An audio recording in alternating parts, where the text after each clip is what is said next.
नमस्कार मेरे प्यारे भक्तजनों, आज हम सुनने जा रहे हैं भाई दूज की पवित्र कथा। भाई दूज का ये त्योहार प्रेम और स्नेह का प्रतीक है। ये दिन भाई और बहन के रिश्ते की पवित्रता और भावना को दर्शाता है। हर साल कार्तिक मास के शुक्ल पक्ष की द्वितीय तिथि को ये पर्व बड़ी श्रद्धा और भक्ति के साथ मनाया जाता है। कहते हैं कि इस दिन बहन अपने भाई को घर बुलाती है, उसका तिलक करती है, आरती उतारती है और उसकी लंबी उम्र की कामना करती है। भाई भी अपनी बहन को उपहार देता है और उसके सुख और समृद्धि की दुआ करता है। पुराणों में उल्लेख आता है कि एक बार सूर्य देव की पुत्री यमुना अपने भाई यमराज से बहुत दिनों से मिलने की इच्छा रखती थी। वह बार बार उन्हें बुलाती, परंतु यमराज अपने कर्मों में इतने व्यस्त रहते कि बहन के घर नहीं जा पाते। आखिर एक दिन यमराज ने निश्चय किया कि वे अपनी बहन के घर जाएंगे। जब यमुना ने अपने भाई को दरवाजे पर देखा तो वह अत्यंत प्रसन्न हो उठी।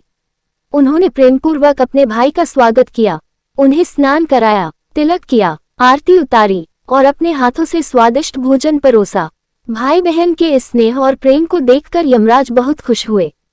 उन्होंने कहा, बहन, आज के दिन जो भी बहन अपने भाई को तिलक करेगी, आरती उतारेगी और प्रेम से भोजन कराएगी, उसका भाई दीर्घायु होगा, उसके जीवन में कभी अकाल मृत्यु नहीं आएगी और वह हमेशा सुखी और संपन्न रहेगा। यमुना ने ये सुनकर प्रसन्नता से कहा, भैया, इस दिन को हमेशा याद रखा जाएगा। और तभी से ये दिन भाई दूज के नाम से प्रसिद्ध हो गया। कहा जाता है कि उस दिन से लेकर आज तक हर साल बहनें इस दिन अपने भाइयों को तिलक करती हैं, उनकी आरती उतारती हैं और उनके उज्जवल भविष्य की कामना करती हैं।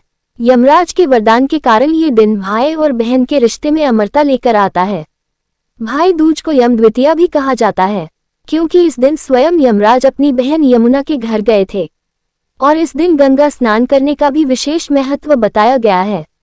जो भी व्यक्ति इस दिन स्नान करता है, दान करता है और अपने बहन भाई के साथ प्रेमपूर्वक समय बिताता है, उसे यमराज के भय से मुक्ति मिलती है और उसे स्वर्ग का मार्ग प्राप्त होता है। कहते हैं कि एक और कथा के अनुसार कृष्ण भगवान भी नरकासुर राक्षस का वध करने के बाद अपनी बहन सुभद्रा के घर पहुंचे थे। सुभद्रा ने उनका स्वागत किया, तिलक किया, आरती उतारी और उनके सम्मान में दीप जलाए। तब से यह परंपरा और भी पवित्र मानी जाने लगी। इस दिन बहन अपने भाई के माथे पर चावल और कुमकुम से तिलक करती है, आरती के दीप से उसकी आरती उतारती है, उसके बाद मिठाई खिलाती है और कहती है, मेरे प्यारे भाई, तुम्हारी उम्र लंबी हो, तुम्हारे जीवन में कभी दुख न आए।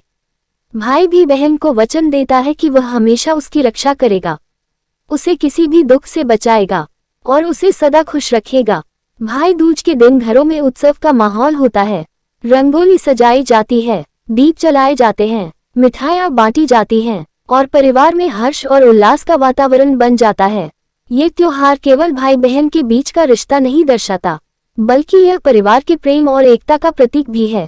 भाई दूज के दिन अगर कोई व्यक्ति अपने बहन या भाई से दूर है तो वह मन ही मन उसकी लंबी उम्र और सुख की कामना करता है।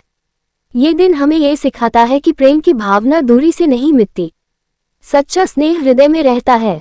भाई दूज का ये पर्व भारतीय संस्कृति की महान परंपरा का हिस्सा है, जहाँ रिश्तों की कीमत भावनाओं से आंकी जाती है, ना कि वस्तुओं से। इसलिए जब बहन अपने भाई को तिलक करती है तो वह केवल उसके माथे पर चंदन नहीं लगाती, बल्कि उसके जीवन में शुभता और सौभाग्य का आशीर्वाद देती है। ये त्योहार हमें ये भी सिखाता है कि रिश्तों की डोर प्रेम से जुड़ी होती है, जिसे बनाए रखने के लिए हमें स्नेह और आदर का भाव हमेशा रखना चाहिए। तो प्यारे दर्शकों, इस भाई दूज पर अपने भाई बहन को दिल से धन्यवाद कहिए, उन्हें अपनापन महसूस कराए, क्योंकि यही त्योहार का असली संदेश है। जय यमुना माता, जय भाई दूज। आप सभी को भाई दूज की हार्दिक शुभकामनाएं। वीडियो अच्छी लगे तो लाइक सब्सक्राइब करना ना भूलें।